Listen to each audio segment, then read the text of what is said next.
कि एक TV debate हो रही थी। उसमें यह हुआ कि अमेरिका ने मदद पाकिस्तान को रोक दी। तो वो पाकिस्तान की तरफ से एक पत्रकार महोदया बैठी थी, उन्होंने कहा जी आपको मदद की ज़रूरत होगी, हमें मदद की ज़रूरत नहीं है। तो हमने कहा जी हम अमेरिका से क्या लेते हैं ये इंपॉर्टेंट नहीं है, हम अमेरिका को क्या देते हैं। तो जैसा कि अभी वो बता रहे थे, गूगल का चीफ हमारा है, माइक्रोसॉफ्ट का चीफ हमारा है, पेप्सी की चीफ इंदिरा नूई इंडियन है, इससे पहले मास्टर कार्ड का चीफ इंडियन रह चुका है, सिटी बैंक का चीफ इंडियन रह चुका है, इतनी बड़ी बड़ी ग्लोबल कंपनीज के चीफ हमारे हैं। मैंने कहा आपके यहाँ भी बहुत सारे चीफ हैं, लश्कर तैयबा का चीफ है, जैश ए मोहम्मद का चीफ है, अलकायदा का चीफ होता है। मैंने कहा इतना बड़ा अंतर है कि हम 75 साल में कहाँ पहुँचे हैं कि अमेरिकन मल्टीनेशनल्स भारत में आती हैं टैलेंट हंट के लिए और अमेरिकन फौजें पाकिस्तान में जाती हैं टेररिस्ट हंट के लिए। कभी ओसामा बिन लादेन मारा जाता है एबटाबाद में, तो कभी पाकिस्तान के बॉर्डर पर अमन अल जवाहिरी मारा जाता है। और इतना ही नहीं, हम अमेरिका को सिर्फ इतना ही नहीं देते हैं। जैसा कि अभी मोहित जी कह रहे थे कि भाई मैं तो बिजनेस का व्यक्ति हूं, तो समाज, राजनीति, आध्यात्म, इस विषय पर तो मैं नहीं बोलूंगा। मैं तो बताता हूं कि बिजनेस और आध्यात्म का भी हमारे यहां कैसा कनेक्शन है। हम सब व्हाट्सएप यूज करते हैं, फेसबुक यूज करते हैं, तो उसका ओनर कौन है? Mark Zuckerberg. जो लोग आईफोन यूज करते होंगे पता होगा कि एप्पल का फाउंडर कौन था? Steve jobs. अब ये मार्क जुकरबर्ग ने खुद कहा कि एप्पल के फाउंडर स्टीव जॉब्स ने उनसे कहा था कि अगर जिंदगी में कभी इतना बुरा वक्त आ जाए कि तुम्हें लगे कि तुम्हारा कॉन्फिडेंस ही खत्म हो गया है, पूरी तरीके से हताश हो गए हो, तो ऐसा करना, भारत में जाना, वहां नैनीताल जिले में कैची में नीम करोरी बाबा का एक आश्रम है, वहां जाके तुम्हें एक नई ऊर्जा मिलेगी। और मार्क जुकरबर्ग ने कहा कि मैं आया, वो दौर जब आया और मुझे एक नया कॉन्फिडेंस मिला और जाके फिर मैंने नए सिरे से यह रचना प्रारंभ की। तो हम बिजनेस के साथ साथ हम यह भी देते हैं, तभी हमने कहा कि हम सोने की चिड़िया के साथ साथ जगत गुरु भी बनेंगे, यही हमारा भवितव्य है। परंतु इस अमृत काल से पहले हमें यह भी समझना होगा कि अमृत तो बाद में आता है, सागर मंथन में विष पहले आता है। बहुत सारा विष हमारे दिमागों में भरा हुआ है। जो अभी उल्लेख किया गया कि प्रधानमंत्री जी ने 5 प्रण कहे, तो पहला प्रण क्या था? कि हमें विकसित राष्ट्र बनना। अब छोटी मोटी बात नहीं सोचनी, जिसके विषय मैंने बताया। दूसरा प्रण क्या था? गुलामी की हर चीज को छोड़ना है। और यह बात उन्होंने ऐसे ही नहीं कही। नॉर्मली सरकारें आती हैं, वो कहती हैं हमने इतने नए नियम और बना दिए। हमारी सरकार ने पिछले 8 साल में 1500 से लेकर 1800 पुराने नियम समाप्त कर दिए, जिनकी कोई जरूरत नहीं थी। और कैसे कैसे नियम? एक बार अमित शाह जी ने मुझे बताया कि जब वो गुजरात के गृह मंत्री थे, तो 1965 के युद्ध के समय क्या होता था कि पाकिस्तान अपनी तरफ से गुब्बारों के द्वारा कुछ पैम्फलेट्स भारतीय क्षेत्र में छोड़ देता था।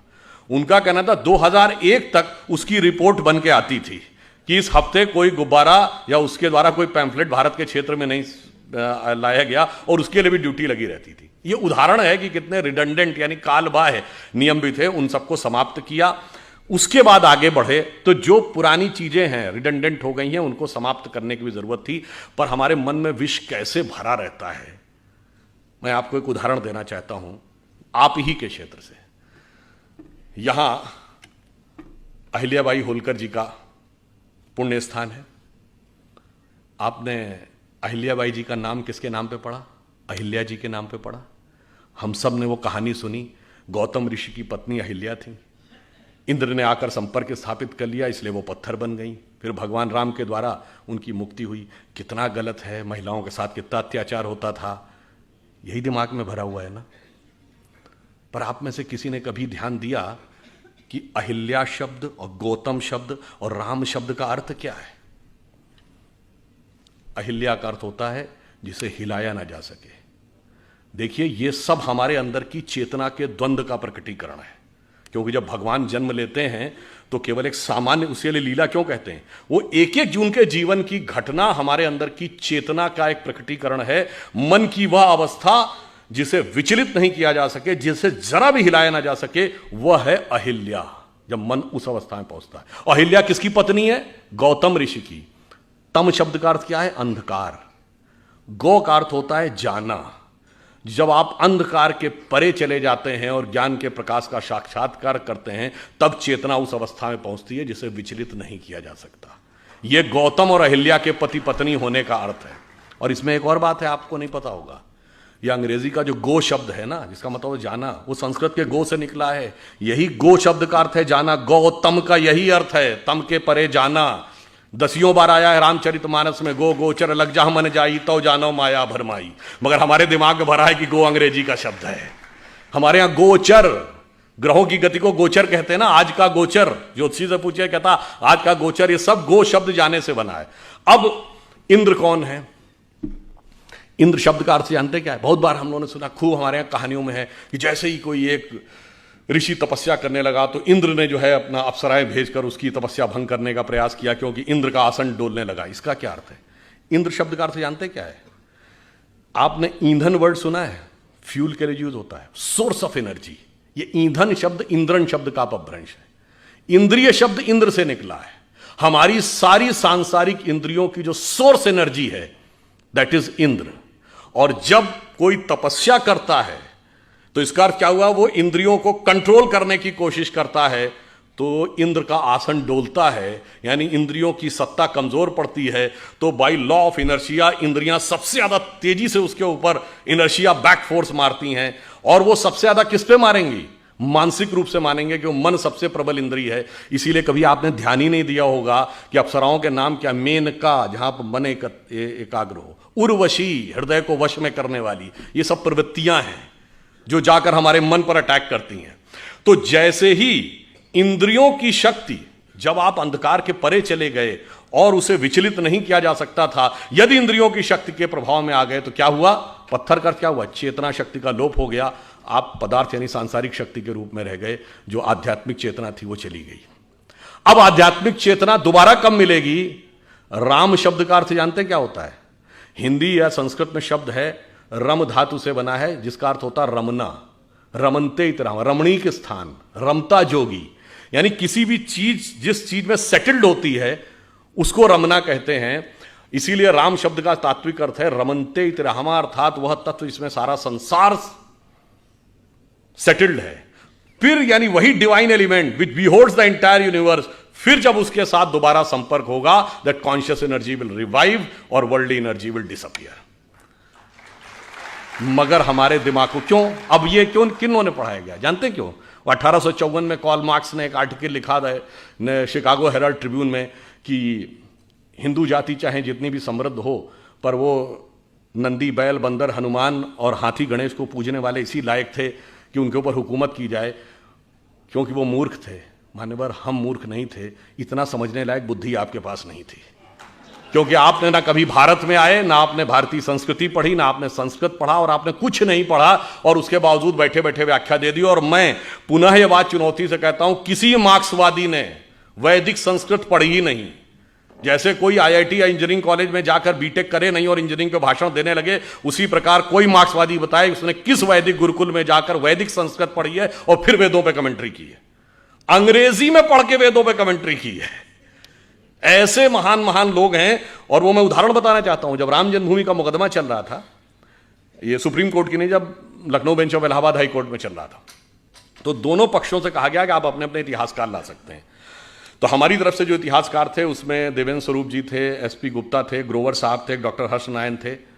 उधर से ऑब्वियस कौन थे? सूरज भान थे, आर.एस. शर्मा थे, रोमिला थापर थी, यही सब लोग, जिनको डी.एन. झा वगैरह, ये लोग स्वयं नहीं अपीयर होते थे, अपने प्रतिनिधियों के थ्रू होते थे। अब भाई देखिए, कोर्ट में तो राजनीति नहीं चलेगी। कोर्ट ने पूछा कि आप राम मंदिर के मुद्दे के ऊपर आए हैं, तो आप पहले ये बताइए कि आपका हिस्ट्री में विषय क्या है, एंशिएंट इंडिया विषय है क्या? तो उसमें से ज्यादातर लोन लिख के दीजिए एंशिएंट इंडिया हमारा विषय नहीं है। अब वहां खुदाई का विषय था, तो आपको पता होगा हिस्ट्री में 2 ब्रांच होती ना, आर्कियोलॉजी एंड कल्चर। तो आर्कियोलॉजी खुदाई से डील करती है। उनसे पूछा गया आर्कियोलॉजी के एक्सपर्ट हैं? नहीं जी, हम उसके एक्सपर्ट भी नहीं, हमें आर्कियोलॉजी नहीं आती, यानी खुदाई वाला विषय हमें नहीं पता। चलिए, तो कल्चर का पता होगा। अब कल्चर तो किसी लैंग्वेज में लिखा रहता है, सारे डॉक्यूमेंट्स 2 ही भाषाओं में थे, संस्कृत और फारसी। और मजे की बात है, सबने ये लिख के दिया है कि फारसी नहीं, उन्हें संस्कृत भी नहीं आती है।